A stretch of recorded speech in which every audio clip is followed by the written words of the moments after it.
हर चीज पर बात करने को तैयार है, एनआरओ नहीं देंगे। अब अपोजिशन इस सिलेक्टेड वज़ीर-ए-आज़म के साथ किसी तरह भी बैठने को तैयार नहीं है। इस्लामाबाद में बहता हुआ हुकूमत जानवरी तब का ये मेहमान है। अगले 3 साल भी गुजर जाएंगे, कठपुतलियों से आजादी लेकर रहेंगे। अगले इलेक्शन से पहले बदलना कुछ नहीं।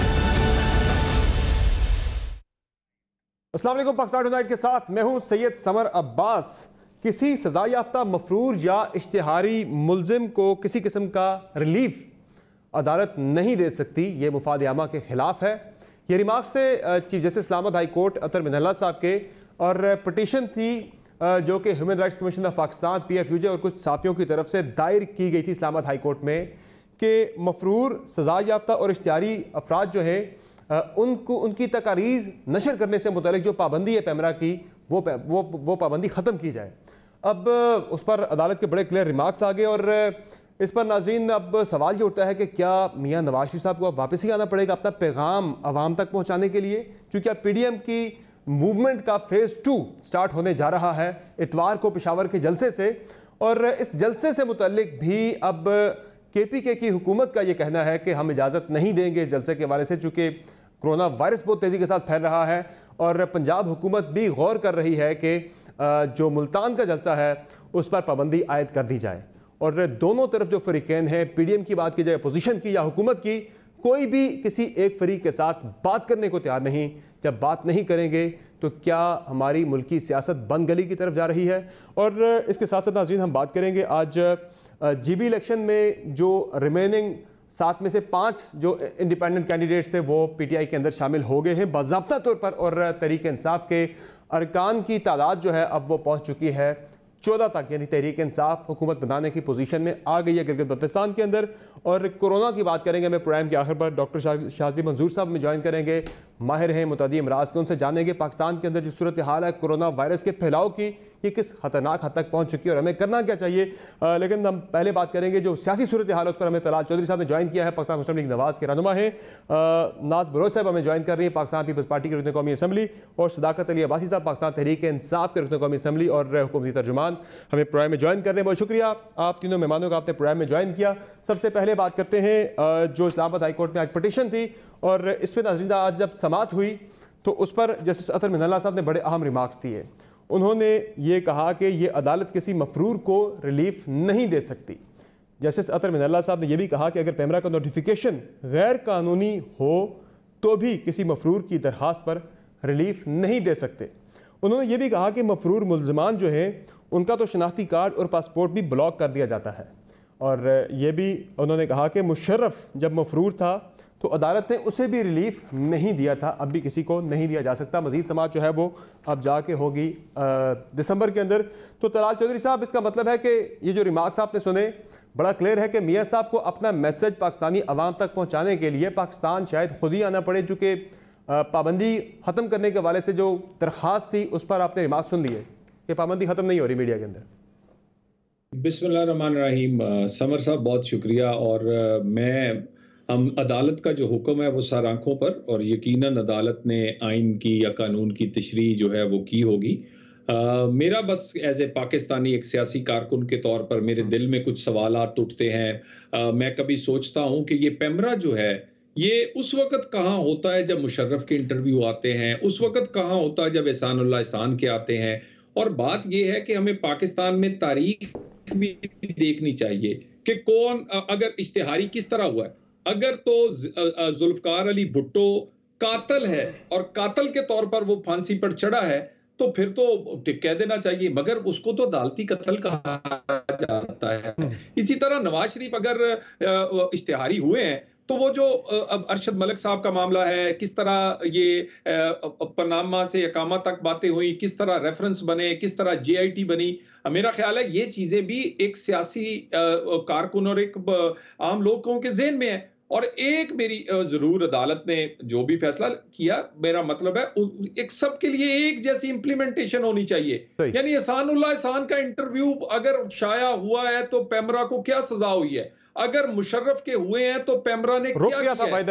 बात ये मैं आपको मैंने सुनता रहा हूं ना, मैंने इसलिए ना मुझे पता है कि नहीं, मैं सुनता रहा हूं। इसके अलावा मुशर्रफ साहब जिस तरह बोलते रहे, और मैं एक और आपसे गुजारिश कर दूं, जब ये जो रिट थी जो मियां नवाज शरीफ साहब के खिलाफ पनामा के तौर पर दाखिल की थी इमरान खान ने, इमरान खान उस वक्त इश्तिहारी थे ये पीटीवी केस में और धरना केस में इश्तिहारी थे, और वो इश्तिहारी के तौर पर वो रिट जो थी वो कई माह चलती रही और वो अदालत भी तशरीफ लाते थे, सारा मामला भी चलता था। मैं समझता हूं कि अदालत का हुक्म तो बिल्कुल सर आंखों पर और हम उसे अच्छी तरह देखते हैं, मगर हमें ये देखना होगा कि इस मुल्क में क्या कानून सब पे नाफिज होता है।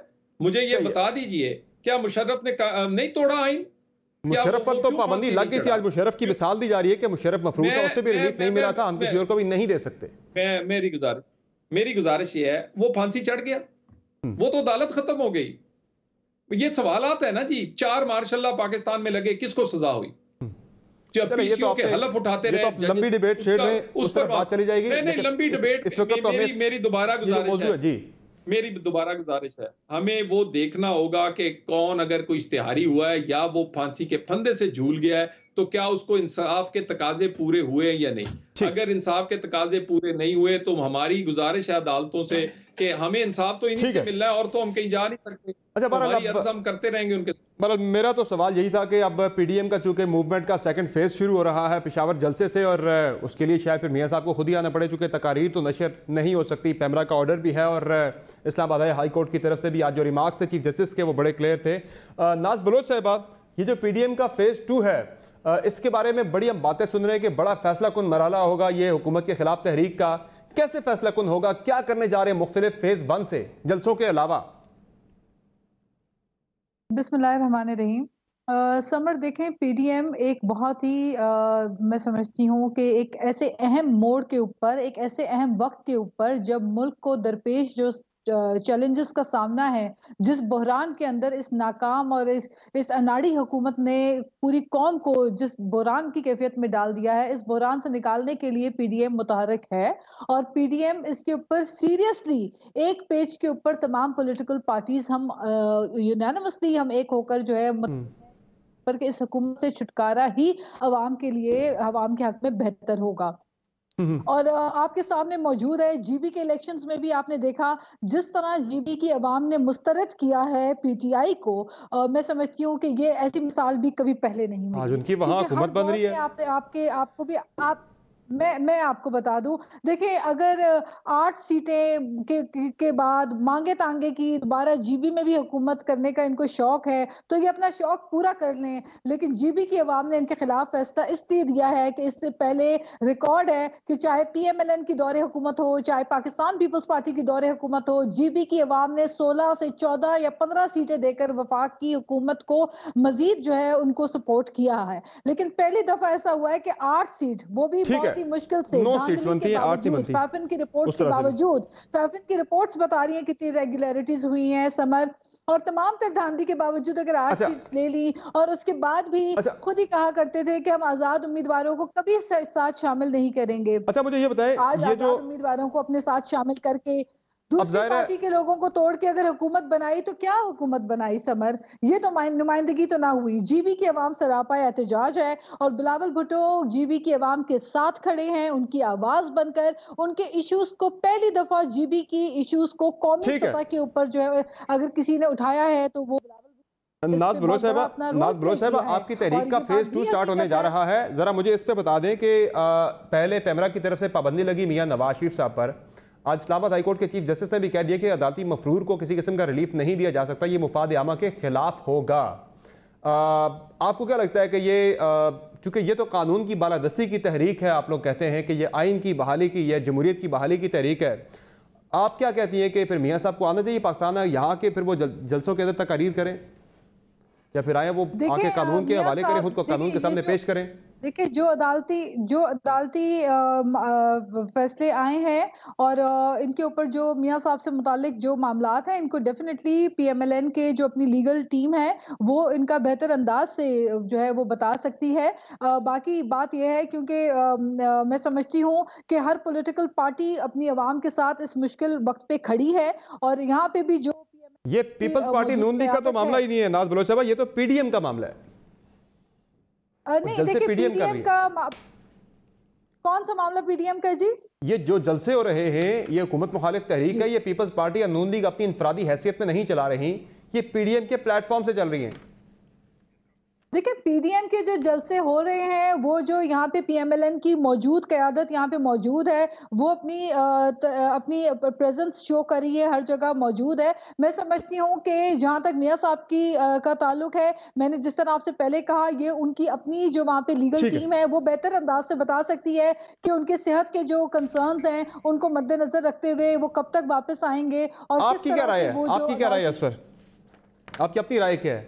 देखिए, मैं समझती हूँ कि अदालती जो मामलात हैं, उनके दरमियान कोई भी, मैं समझती हूँ कि अपने स्टेटमेंट्स देना दुरुस्त नहीं होगा किसी का। लेकिन बात यह है कि खुद मियां साहब की जो तबीयत के पेश नज़र उनको खुद हुकूमत ने और वजीर आजम ने अपनी काबीना को खुद एक वक्त में कायल भी किया था, और खुद उनकी वजीर सेहत जो है कंफर्म किया था कि मियां साहब की तबीयत के पेश नजर उनको बैरून मुल्क जाने की इजाजत दी जानी चाहिए। तो लेट्स सी कि उनके डॉक्टर्स क्या कहते हैं, उनके अपने जो लीगल एक्सपर्ट्स हैं वो इसके ऊपर अपना क्या किस तरीके से इस केस को परस्यू करेंगे। अदालत ने कानून के मुताबिक मियां साहब को मफरूर डिक्लेयर किया हुआ है, तो आपकी इस जो आप चार्टर भी बना रहे हैं, तो वो आइन और कानून की बारादस्ती के हवाले से चार्टर है। बहरहाल अब एक और चीज़ आ रही है बड़ी इंटरेस्टिंग जी, जो राना सनाउल्लाह साहब ने भी कहा कि अब जो पीडीएम की तहरीक का दूसरा मरहला शुरू होने जा रहा है, ये बड़ा अहम मरहला है, और वो कहते हैं हुकूमत घबरा जाएगी, इससे घबरा गई। जरा सुनाएं राना सनाउल्लाह क्या दावा करें इस बारे में। हुकूमत जो है ये पुरअमन जलसों की ताब नहीं ला रही, और उससे जो है वो बुखलाई हुई है। कल को जब दूसरा मरहला शुरू होगा, जो कि यकीनन शुरू होगा, तो फिर इनका क्या हाल होगा। इस मुल्क में जनरल इलेक्शन होंगे, 2021 जनरल इलेक्शन का साल और जनरल इलेक्शन होंगे। अच्छा, ये तलाल चौधरी साहब, जो सेकंड फेज है इस पीडीएम की मूवमेंट का, उसमें ऐसा क्या मुख्तलिफ होगा फेज 1 से कि जो राना साहब कह रहे हैं कि हुकूमत घबरा जाएगी या घबरा गई है इससे सेकंड फेज से? यकीनन जी, फेज 1 तो बड़ा ही एक जलसों का फेज था और एक वार्म अप का फेज था। अभी तो हम वार्म अप हो रहे हैं, और उसके बाद यकीनन जो असल गेम शुरू होगी कि वो इस्लामाबाद मार्च है या इस्तीफे हैं या इससे भी तीसरा फेज है ना। ये दूसरे फेज का मैं पूछूं, इसमें क्या मुख्तलिफ है, क्या नया है इसमें? मैं वही कह रहा हूँ ना जी, कि भी ये वो तीसरे फेज तक जाते हुए इससे पहले फेज से ज्यादा कोई ऐसी चीजें आएंगी। बेशुमार एहतजाज के तरीके हैं, और आप ये देख लें कि ये पुरअमन एहतजाज जो हैं, पुरअमन जो जलसे हैं, गुजरांवाला में कौन कौन सा ड्रामा इन्होंने नहीं किया। एक एक दर्जन नहीं, 100 पर्चा इन्होंने दिया है, 100 पर्चा दिया। इतना कमजोर है ये, कठपुतलियां होती बड़ी कमजोर है ना जी, प्रॉब्लम ये है। उसके बाद ये देख लें कि इस वक्त एंटी करप्शन जवेद इकबाल जैसा जो नैब का चेयरमैन, जिस तरह उसने अपनी वो क्या कहते हैं उसकी शख्सियत और अपना जो चेहरा का हाल किया है, ये एक वन साइडेड एहतसाब करके, उसी तरह एक गौहर नफीस नाम का एक अफसर है जिसको डीआईजी लेवल का जिसको बिठाया गया है, उसको पता नहीं अपने हलफ का ख्याल ही नहीं है।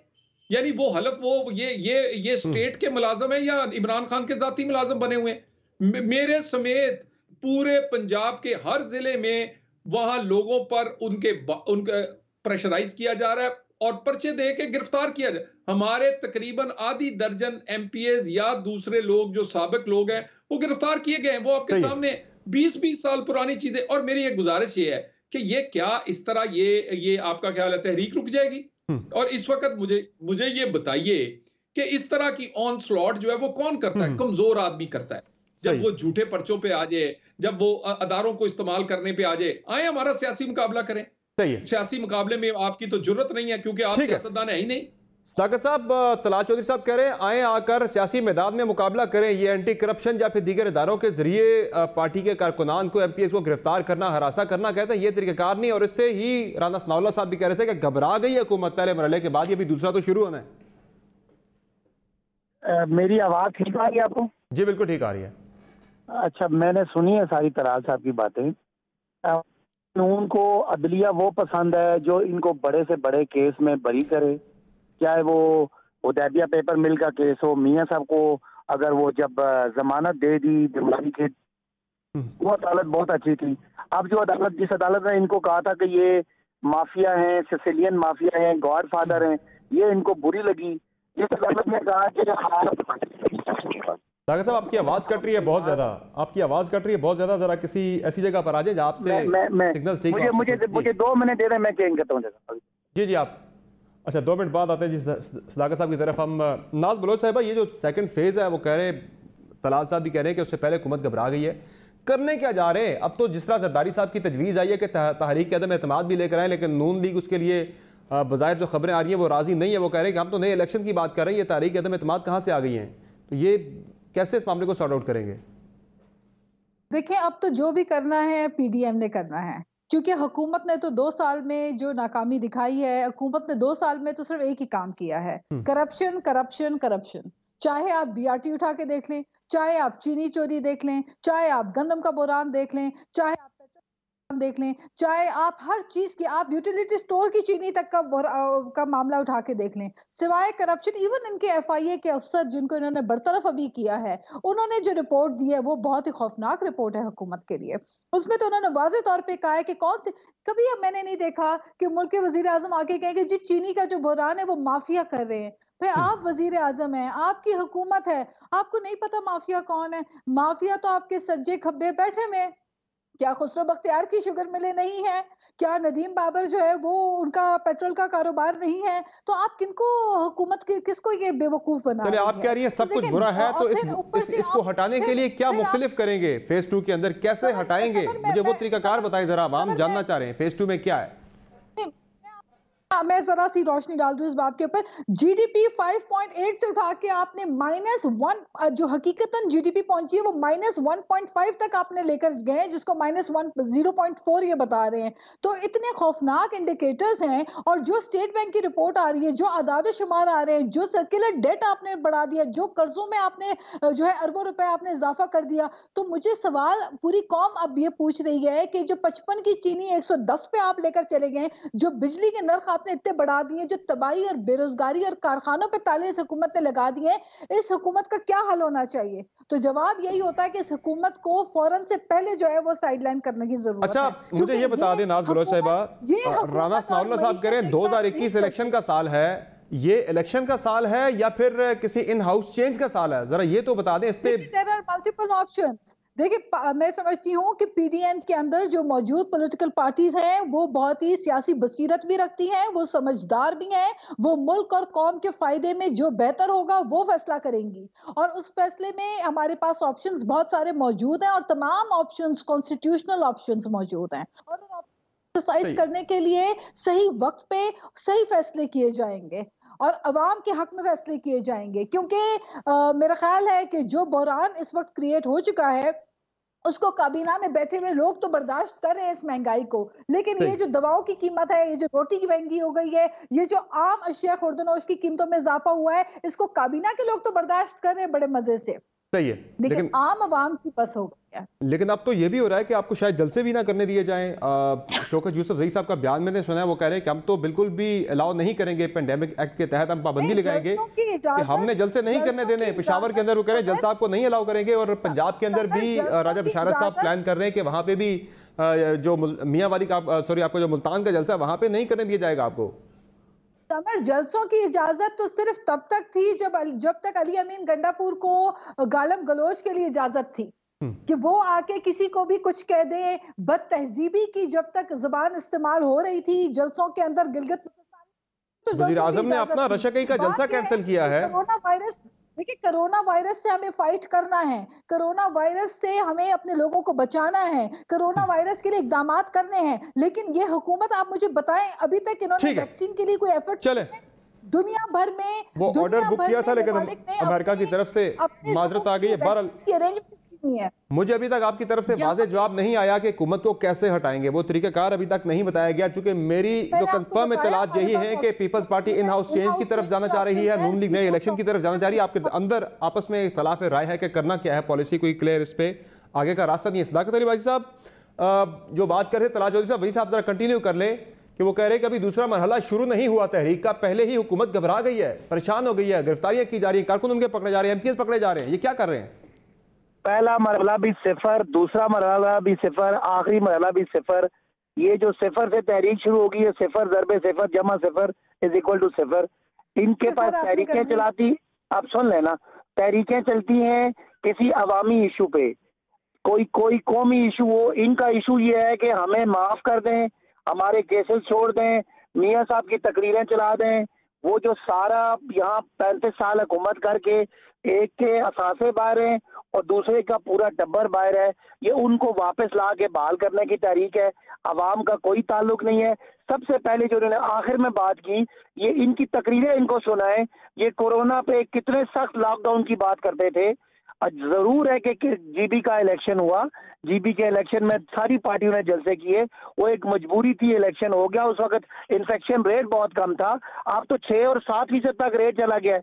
किस मुंह से ये कल वो बातें करते थे, आज ये बातें करते हैं। नाज साहिबा कहती हैं इनको शर्म आना चाहिए, ये इनको थोड़े वोट पड़े। ये तारीख में पहली दफा हो रहा है कि हमारे पास आज 17 वोट हैं 23 की असेंबली में और 2 वोट वाला हमें ताने दे रहा है। वो जो गली गली कूचे कूचे जाके बिलावल साहब ने तकरीरें की और लोगों ने रिजेक्ट किया, जब इन्होंने कहा कि जी हम आपके अपने तहरीक इंसाफ के 9 थे, पीपल्स पार्टी के 4। मुझे बोलने का मौका तो देना। नहीं करो, पीपल्स पार्टी के 4 हैं, आपके 9 थे। जो बल्ले पे जीते, जो तीर पे जीते, मैं उनकी बात कर रहा हूँ। बाकी वो इंडिपेंडेंट जीते, आपके बल्ले के खिलाफ लड़के जीते, बाद में शामिल हो गए, ये अलग बात है। साहिबा से कहेंगे इनकी मैंने सारी बात सुनी है, मुझे मेरी बात सुन करने देना। चले, मैं कहना चाहता हूँ कि पहली दफा हुआ है और 2 और 3 वोट लेने वाला 14-15 वोट लेने वालों को ताना दे रहा है। गली गली में आप गए, आपको वोट इसलिए नहीं पड़ा जब आपने कहा कि हम जीपी को भी सिंध बनाएंगे। सबको पता है कि सिंध एड्स ज़्यादा है हो गया आपकी वजह से, सिंध में कुत्ते काटने की दवाइयाँ नहीं है। सिंध कराची आपने 13 सालों में रोशनी का शहर डबो दिया, कचरे का ढेर बना दिया, सड़कें टूटी हुई हैं, ना कोई ट्रांसपोर्ट है। आज हमने आपको कराची सर्कुलर रेलवे 20 साल बाद बहाल करके दी है, ना वहाँ पीने का पानी है, ना लोगों को कोई सहूलत है, नाले आपके बंद हैं, कब्जे आपने किए हुए हैं, करप्शन लूट मार है। कौन आपको वोट देगा? आप अपनी आखिरी इनिंग्स खेल रहे हैं। हम ये चाहते थे जी। यानी सदाकत साहब, क्लैरिटी है कि किसी सूरत में भी इजाजत नहीं देनी जलसे की, पेशावर के अंदर भी और मुल्तान के अंदर भी। आप मुझे ये बता दें, ये जो मिसालें दे रहे हैं, मैं आपको मिसाल देता हूँ कि क्या जब जीबी का इलेक्शन हो रहा था उस वक्त कोरोना की यही सूरत हाल थी, ये आज बढ़ रही है?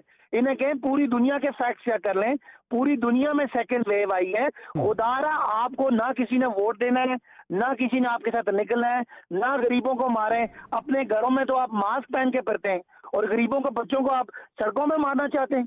इसलिए हम समझते हैं अगर तहरीक में कोई जान होती तो लोग निकलते। आपके बयानिए को, मुस्लिम लीग नून के और पीपल्स पार्टी के बयानिए को लोगों ने जीपी के इलेक्शन में रिजेक्ट कर दिया, आपको लोगों ने फारिग कर दिया। लोग मुस्लिम लीग नून छोड़ रहे हैं, पीपल्स पार्टी इलेक्शन हार रही है। एक अब्दुल कादिर बलोच साहब ने छोड़ी है मुस्लिम लीग नून, और किसने छोड़ी है सदाकत साहब? और तो किसी बंदे ने नहीं छोड़ी नून लीग। कौन गया नून लीग से? एक अब्दुल कादिर बलोच साहब गए, उनके भी जो रिपोर्ट सारी कोई दीगर इश्यूज भी थे, सनाउल्लाह जहरी, और उनके सनाउल्लाह जहरी पीएमएलएन के शेयर पे नहीं लड़े 2018 का इलेक्शन। समर 6 कैंडिडेट जीबी से छोड़ के चले गए इनको। वो तो कुछ और कह रहे हैं वो तो पहले शामिल करवाए गए। बहरहाल वो शामिल हर वो आपकी तरफ जाके भी, बहरहाल वो आपकी तरफ जाके भी इन्होंने आपको इतना फायदा नहीं दिया, वहां जाके भी 4 उनमें से हार गए। तलाल चौधरी साहब, असद उमर साहब जो है वो बड़े कॉन्फिडेंस के साथ कह रहे हैं कि पीडीएम आपस में तकसीम है या तकसीम हो जाएगी आने वाले दिनों में। जरा सुन लें उनका दावा, वो बड़ी इंटरेस्टिंग बात कर रहे हैं, जरा सुनाइए जी।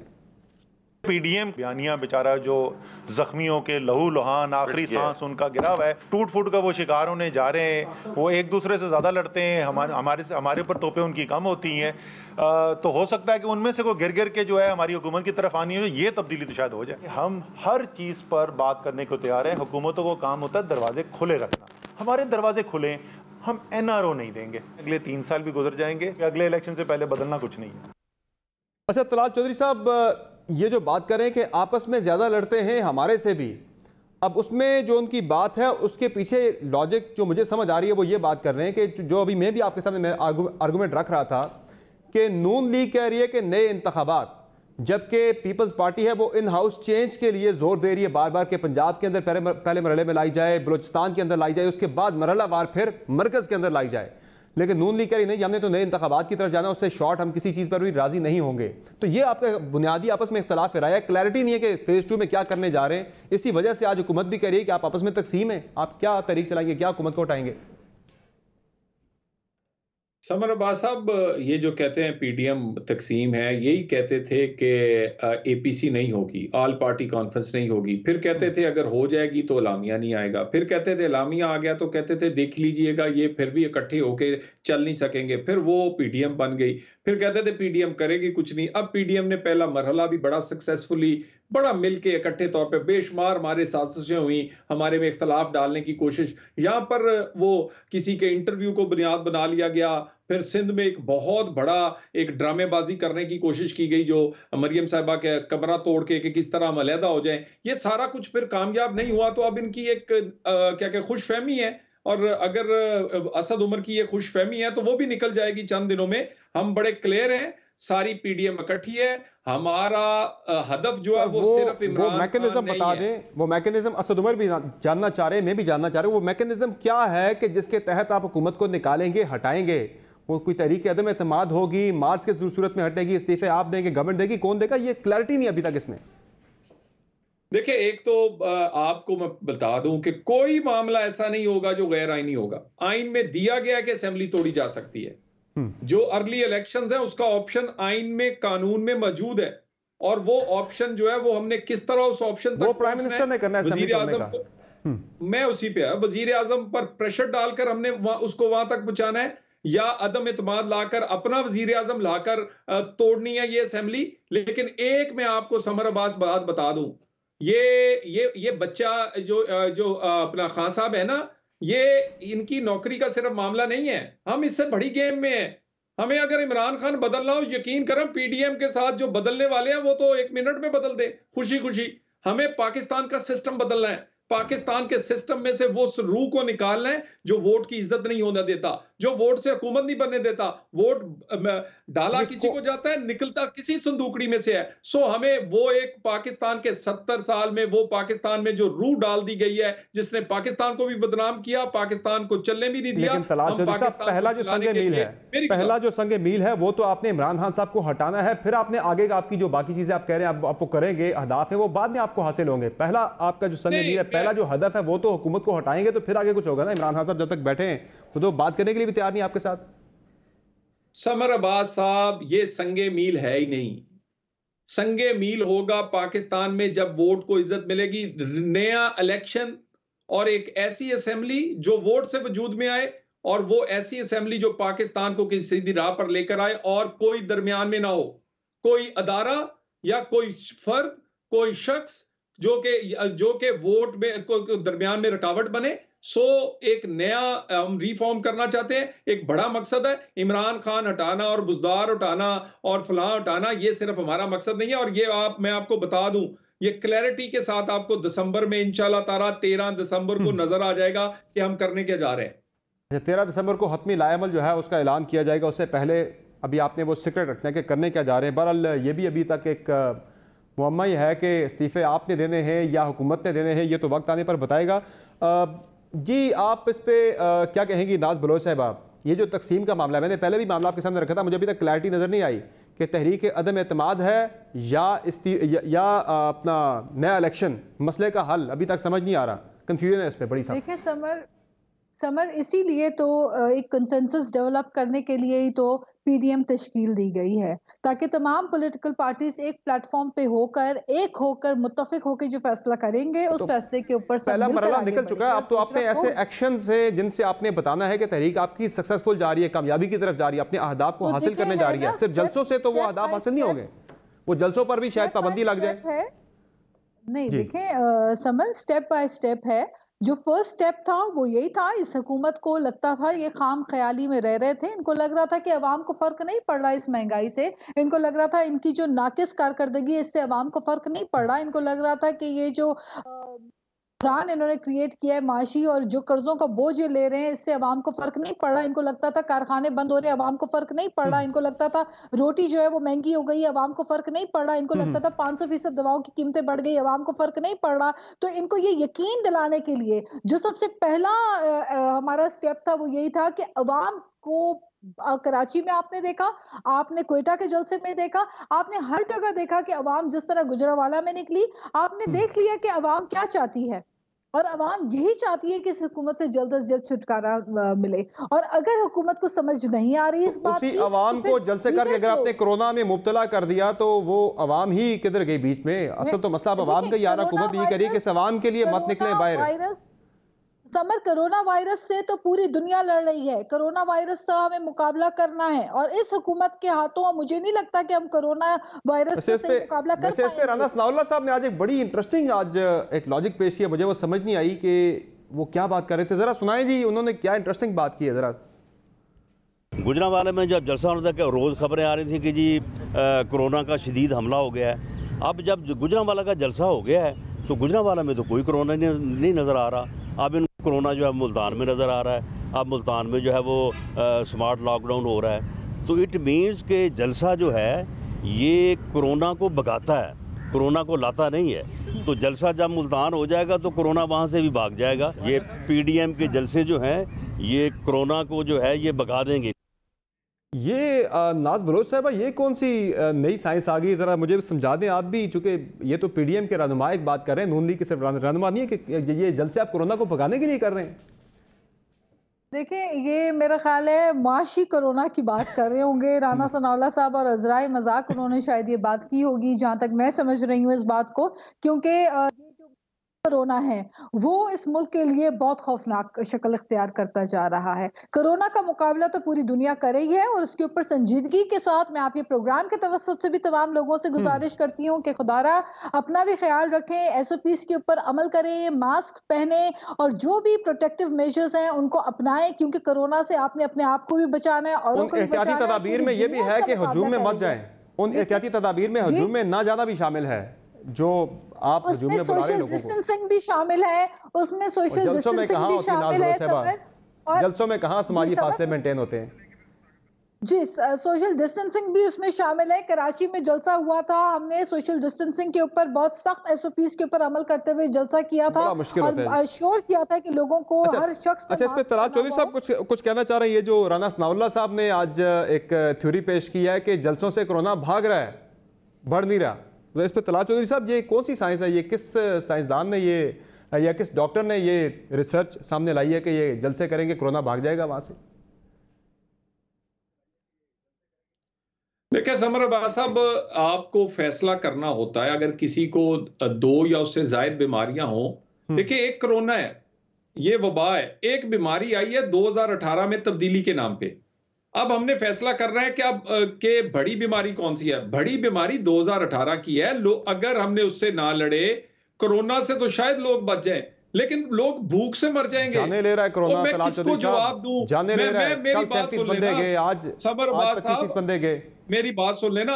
आप स्टूडियो में बैठे बातें कर रहे हैं, ये जो कैमरा मैन आपका कैमरे के पीछे खड़ा है, इससे पूछें कि वो जो चीनी 55 की 115 रुपए की है, इसकी मेरे से एक्सपेक्टेशन क्या है कि मैं कोरोना के मास्क लगा के फिरता रहूं या कि इस हुकूमत को डंडों से बाहर निकाल दूं जाकर। इनसे उस गरीब आदमी से पूछें जिसको दवाई नहीं मिल रही, 400% महंगी है। वो आटा जो 35 का था 75 का था, उसकी हमसे एक्सपेक्टेशंस क्या है? तो क्या जलसे करने से ये महंगाई खत्म हो जाएगी? तक सुन गए?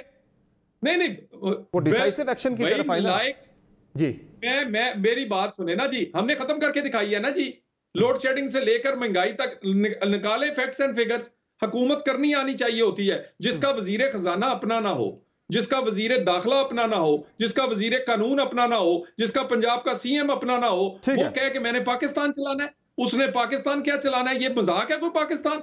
आपके पास लोग थे नहीं, आपने ड्रामेबाजियां की हैं लोगों के साथ। और ये आप हमें कह रहे हैं कि हम कोरोना से बचने के लिए इनकी जान छोड़ दें। मैं आपको बता दूं, इनकी जान नहीं हम छोड़ेंगे, बाकी हम कोरोना से भी लड़ लेंगे। ये इसकी बड़ी बीमारी से हमारी लड़ाई पहली तरजीह है। सदाकत भाई साहब, जान नहीं छूटनी आपकी। वो कह रहे हैं कि चाहे जो मर्जी हो, वो कोरोना वबा से भी ज्यादा खतरा आपकी हुकूमत को समझ रहे हैं। देखिए ना, ये कह रहे हैं तलाल साहब कि ये डंडा लेके हुकूमत को हटाएंगे। ये वही है जो डंडे लेके, जब जज ने फैसला दिया था इनके खिलाफ तो सुप्रीम कोर्ट में हमला आवर हो गए थे। इनका क्या है, इनको पता है कि हमें अगर एनआरओ नहीं मिल रहा तो हम डंडों से हमला आवर होंगे।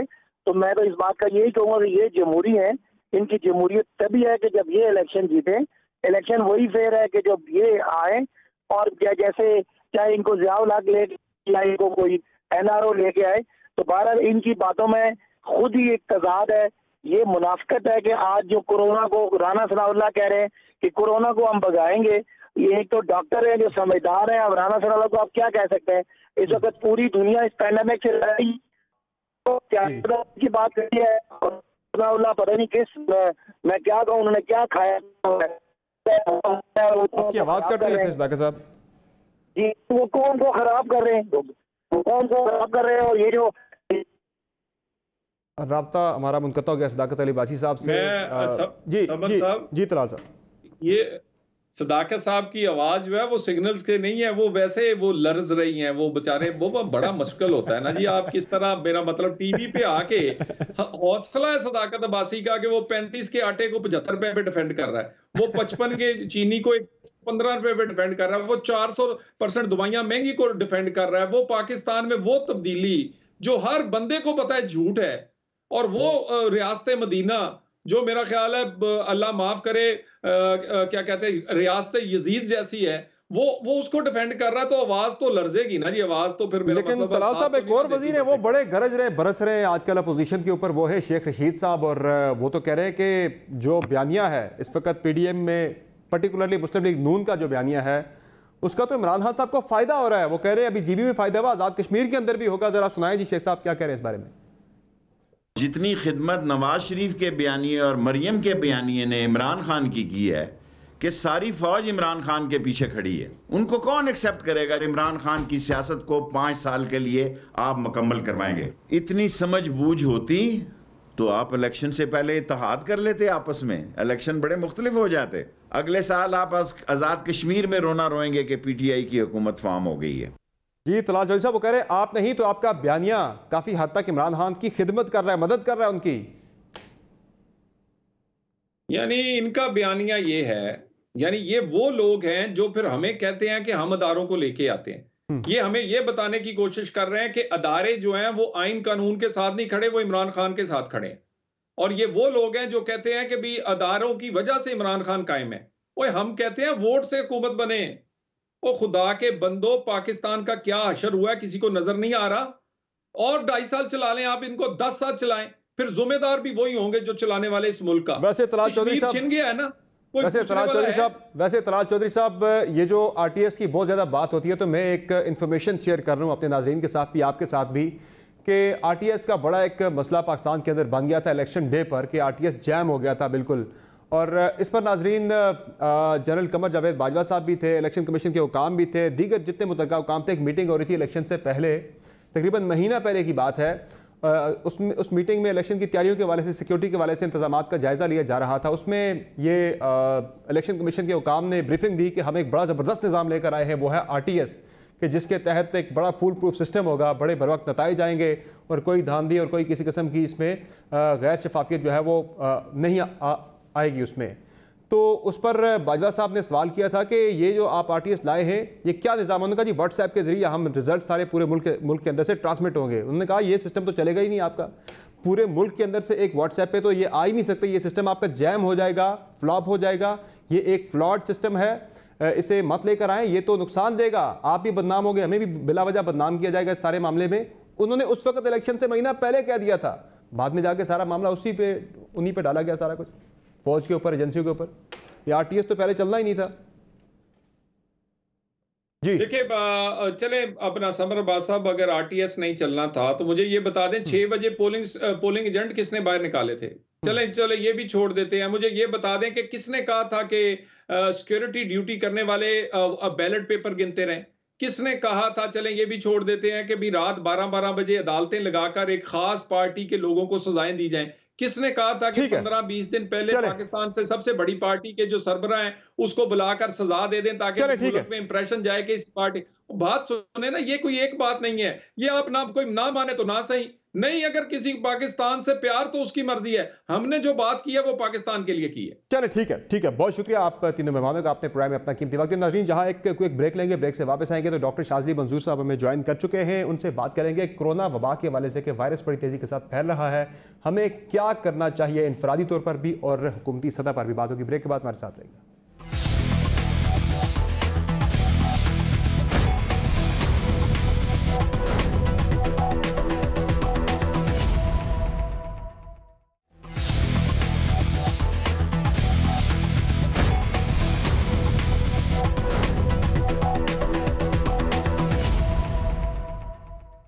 पाकिस्तान टुनाइट में फिर से आपको खुशामदीद कहेंगे और प्रोग्राम में अब बात होगी कोरोना वायरस के हवाले से, जो कि बहुत तेज़ी के साथ फैल रहा है। और इस वायरस के हवाले से अब ये भी जो डॉक्टर्स बता रहे हैं, माहिरीन, कि ये म्यूटेट हो चुका है, पहले से ज़्यादा लीथल हो चुका है। और इस पर हमने अपने स्टूडियो में दावत दी है डॉक्टर शाज़ली मंजूर साहब को, माहिर मुतअद्दी अमराज के। सर बहुत शुक्रिया, आपने अपना कीमती वक्त दिया। थोड़ा सा बताइएगा सबसे पहले कि ये जो कोरोना वायरस के हवाले से सेकंड वेव इस वक्त पाकिस्तान के अंदर जो दूसरी लहर है, इसे कहा जा रहा है कि ये ज़्यादा ख़तरनाक है पहली लहर से। ज़रा बताइएगा हमारे नाजरीन के लिए कि ये कैसे ज़्यादा ख़तरनाक है। देखें, पहली वेव से ये इस तरह से ख़तरनाक है कि पहली वेव एक ख़ास तबके को या ख़ास लोगों को या उम्र के लोगों को या जिन लोगों को बीमारियां थी उनको ये जो है मुतासर कर रहा था। और इसकी शिद्दत इतनी ज़्यादा नहीं थी, और घर के अगर एक फ़र्द को था बाकी क्वारंटीन हो जाते थे। बहुत सारे कम लोग अस्पताल में दाखिल हुए और वो इतने शदीद बीमार नहीं हुए, लेस दैन 1% वो बीमार हुए, ICU में गए। और उसमें ये था कि वो जल्दी रिकवर हो रहे थे। मतलब अगर मरीज़ हमारे पास दाखिल हो रहे थे ICU कोविड यूनिट में, तो उसमें एवरेज हम निकालते थे 5 दिन, ज़्यादा 7 दिन हो गए, 1-1.5 दिन में भी लोगों को हमने घर भेज दिया था। और बहुत सारे लोग हमारे क्लिनिक में मेडिकेशन का था, मतलब उनकी उस टाइम तो हमारे पास एंटीवायरल भी नहीं थी। तो ये जब लहर आई तो हमने दुनिया में देखा कि ये उससे ज़्यादा स्ट्रॉन्ग आएगी, और हमारे पास भी आनी थी।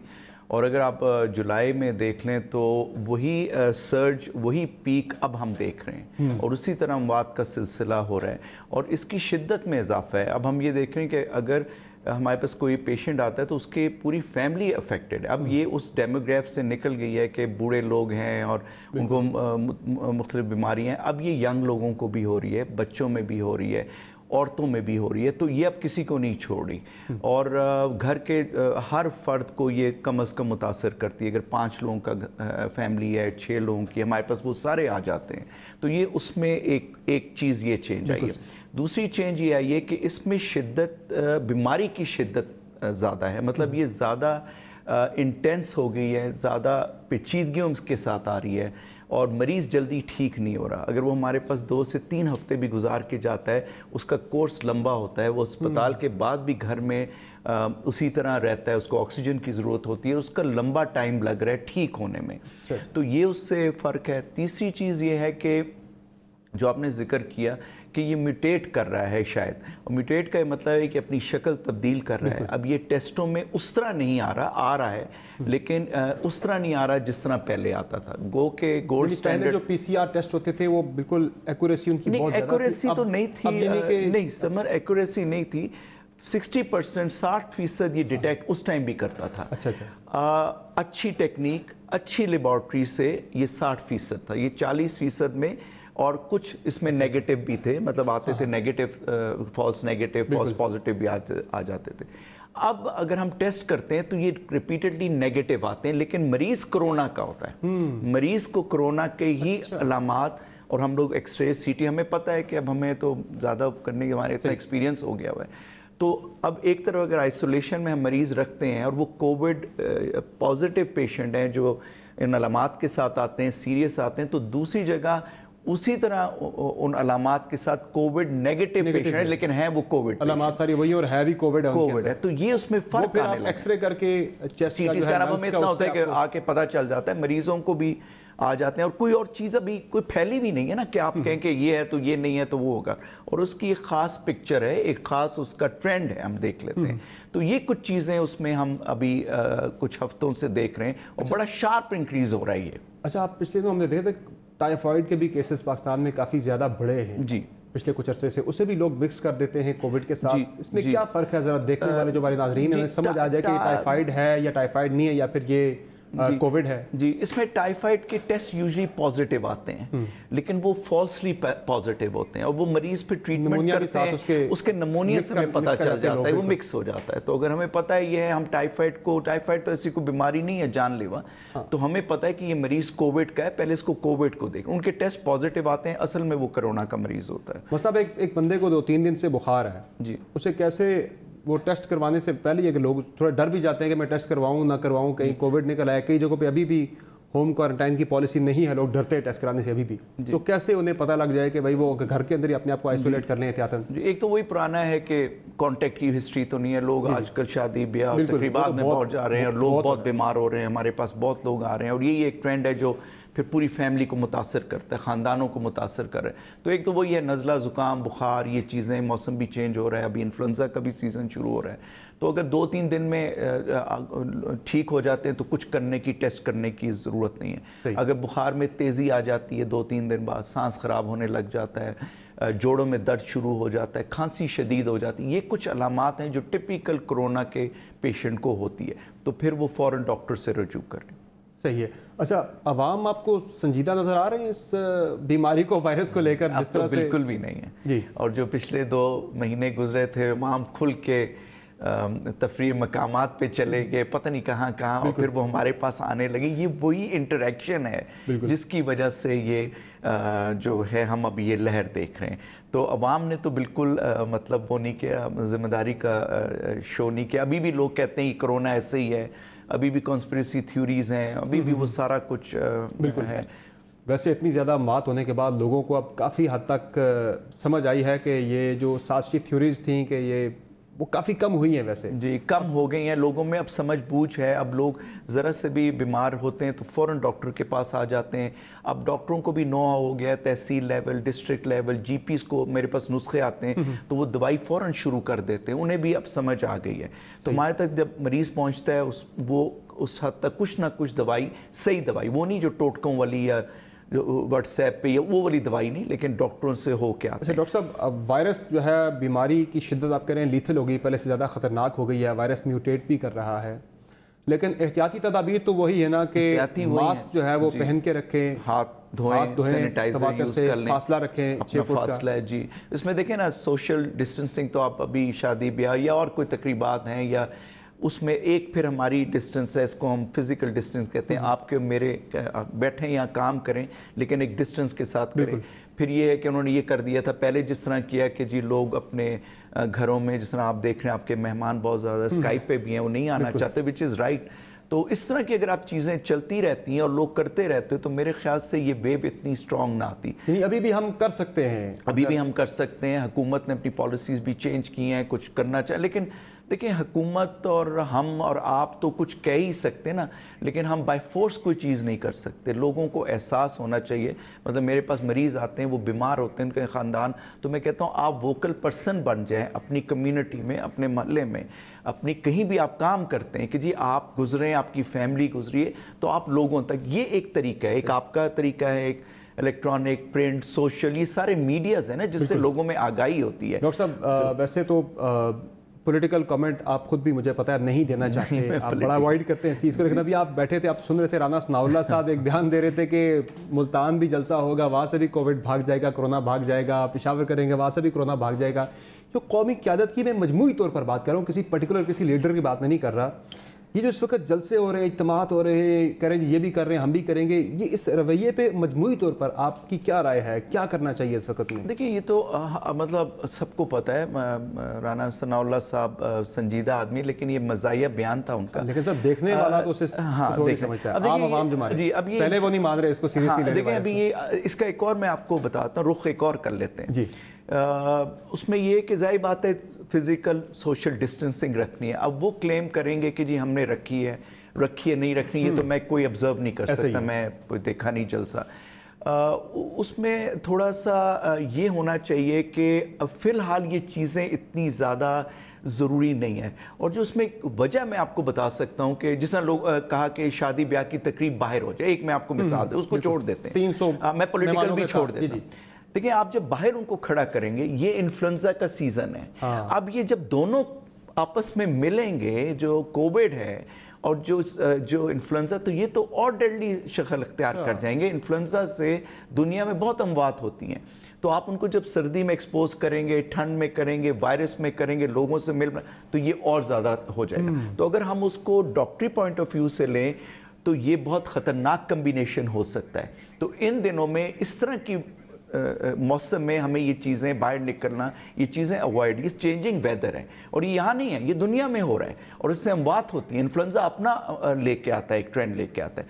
तो उसको अगर आप पॉलिटिकल जाविये से देख लें वो, तो ये उसकी एक मैं थ्योरी आपको दे सकता हूँ कि ये नहीं होना चाहिए इस तरह से। उसमें शादी ब्याह है, सोशल गैदरिंग है, बहुत सारी और इवेंट्स हैं, तो उसमें हमें जो है इससे अवॉइड करना चाहिए। डॉक्टर साहब, ये सर्दियों में ज़्यादा इसका इन्फ्लुएंजा की वजह से आप इनके जो एक है कि सर्दियों में ये वायरस ज़्यादा इसका खतरा बढ़ जाता है, इसके फैलने के चांसेस भी ज़्यादा बढ़ जाते हैं। वो यही वजह है कि ये दो ज़्यादा है, लोग किसी को जुकाम लगा तो वायरस ज़्यादा कंटेजियस है। अब उसमें इन्फ्लुएंजा भी होगा, उसमें कोविड भी होगा, वो फिर इंटरेक्शन ट्रांसमिशन जो है इस वजह से बढ़ती है, वरना सर्दी का और कोई ताल्लुक नहीं, और उससे ट्रांसमिशन डायरेक्टली उसमें नहीं, वायरसेस सर्दियों में आ जाते हैं, बस इस तरह ये रोटेट करते हैं और ये दुनिया में ऐसे ग्लोबली ऐसे होता है। तो ये जो 2-2.5 महीने ये बड़े क्रूशियल हैं इस चीज़ के लिए। ये सिर्फ हम कोविड को ना लें, अगर आप 2 साल पहले चले जाएं तो देयर वाज एन आउटब्रेक और इन्फ्लुएंजा, अब तो उसको पेंडेमिक हम कहते हैं, हमें खबरों में आ गया, हम उस टाइम उससे भी लड़के गए। बिल्कुल दुनिया में ऐसे हुआ है, मतलब अमेरिका में बहुत सारी अमवात हुई, बच्चों की अमवात हुई, पीडियाट्रिक पॉपुलेशन मर गई उनकी, तो वो इन्फ्लुएंजा से मरी। तो ये चीज़ों को भी हमें देखना है कि चेंजिंग वेदर के साथ ये और जोर पकड़ेगा, ये आ जाएगा उसके साथ। तो ये 2-2.5 महीने अगर हम अपने आप को रिस्ट्रिक्ट कर लें, हम भी एज ए शहरी भी लोगों पे नहीं डालते, हुकूमत पे नहीं डालते, बाकी जो आपके हैं एज ए शहरी हमें अपनी जिम्मेदारी करे। देखें बाय फोर्स आप हुकूमत कुछ नहीं कर सकते, फिर वही करेंगे, सब कुछ बंद कर देंगे, फिर लोग तंग पड़ेंगे। तो आई थिंक अगर हम ये करें तो स्लोली चीज़ चलती रहे, खुली रहे चीज़ें, तो हम अपना रोजमर्रा की चीजें, लॉकडाउन की पॉलिसी जो है वो ठीक आप कह रहे हैं कि जी वो ठीक थी, लेकिन उसमें लोगों की एहतियात, स्मार्ट लॉकडाउन तो ये है ना समर के वो आपने जहाँ पे ज्यादा केसेस है वहां पे बंद कर दिए, लोग बाकी जगहों पे क्या हो रहा है जाते हैं, वो एसओपीज मैंने कई सेक्टर्स देखे कि लॉकडाउन तो लगा है लेकिन एक रास्ता छोड़ दिया जाता है खुला, वो लोग आ रहे हैं जा रहे हैं। इसके अलावा आप देखें ना मार्केट में लंबा पड़ रहा है जरूर, लेकिन मार्केट में लोग जा रहे हैं, बच्चे, हमारी अपनी ऑब्जर्वेशन है, बच्चों को लेके फिर रहे हैं, कोई मास्क नहीं है, कोई वो नहीं है। तो आई थिंक वो हमें एज अ सिटीजन जो हमारी जिम्मेदारी भी है। एक और चीज़ है, चूंकि ये इस सेगमेंट को करने का मकसद है आवाम को एजुकेट किया जाए ज़्यादा से ज़्यादा। एक डॉक्टर साहब मुझे बता रहे थे कि जो 3 साल से कम उम्र का बच्चा है वो मास्क बेशक ना पहने, कि उसके वो सफोकेट हो जाता है, वो सांस लेने में उसे दुश्वारी होती है। ये बच्चों के वाले से मास्क को लेकर क्या आप सजेस्ट करते हैं? देखिए इसमें कोई रिसर्च नहीं है कि क्योंकि आप ब्रीथ कर रहे होते हैं, आपने बेसिकली जो लोग इसका ये कहते हैं कार्बन डाइऑक्साइड जमा हो जाएगी और इससे आप मतलब बेहोश हो जाएंगे बच्चों, ऐसी कोई तहकीक किसी चीज़ ने ये प्रूव नहीं किया। मास्क में आप फिर भी ऑक्सीजन ले रहे हैं, और अगर आप उसकी मिसाल लें, आप हम अंदर कितना अंदर बैठे हुए हैं, इधर भी ऑक्सीजन हमें मिल रही है। तो अगर हम मास्क पहन लेते हैं, एक फिनोमेना है कि हम ऑक्सीजन भी लेंगे और जो गंदी हवा है जिसको हम कार्बन डाइऑक्साइड कहते हैं वो निकाल लेंगे। रास्ते हैं, कोई मास्क ऐसा फिटिंग मास्क नहीं है कि आपको बिल्कुल सांस आपका रुक जाए। डॉक्टर साहब फाइनली वैक्सीन के वाले से क्या होप दिलाएंगे हमारे नाज़रीन को, क्या होप रखनी चाहिए कि ये गर्मियों तक, असद उमर साहब कह रहे हैं कि हमें शायद बर्दाश्त करना पड़े? देखिए वैक्सीन पे बहुत कंट्रोवर्सीज हैं अभी, और उसका अगर आप देखें, एक तो ये है कि देखें बेस्ट वैक्सीन आपकी मास्क है, आपके ग्लव्स हैं, आपके सैनिटाइजर। फिलहाल वैक्सीन अगर आई भी तो ये 2021 के भी आखिर में आएगी। फिर वो जो दुनिया की और बड़ी जो हैं मैशतें जिनके पास पैसा है उन्होंने बुक करा लिया है, फिर वो किसको लगेगी, उसकी ट्रांसपोर्टेशन के मसले, उसकी बहुत पेचीदगी हैं, हमें उस पर नहीं इन्हिसार करना चाहिए। जो थर्ड वर्ल्ड कंट्रीज हैं उनको तो वो बाद में कहीं जाके देंगे, कब देंगे, कितनी तादाद में आएंगी, उसकी ट्रांसपोर्टेशन है। -80 डिग्री जो नई वैक्सीन आई वो -30 पे लाएंगे, फिर उसके 2 डोज हैं, उसकी आप उसकी वो देखें कि पैसे उस पर कितने लगेंगे। मेरा नहीं ख्याल, हम इसको पहले भी काबू पा चुके थे, हम अब भी कर सकते हैं, सिर्फ हमें थोड़ी एहतियात करें। Thank you so much doctor साहब। नाज़रीन आपने तफसीली गुफ्तगू मुलाहिज़ा की डॉक्टर शाज़ली मंजूर साहब की। हम एहतियात से इस वायरस को काफ़ी हद तक, बड़ी हद तक कंट्रोल कर सकते हैं। इजाज़त दीजिए, अल्लाह हाफ़िज़।